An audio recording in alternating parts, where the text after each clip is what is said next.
sylissä on tyhjää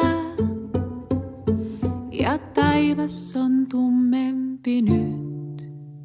Jostain kantautuu ääni, kiipeän syliin ja jään tähän hetkeen lämpöön metsään syrjäiseen keskelle.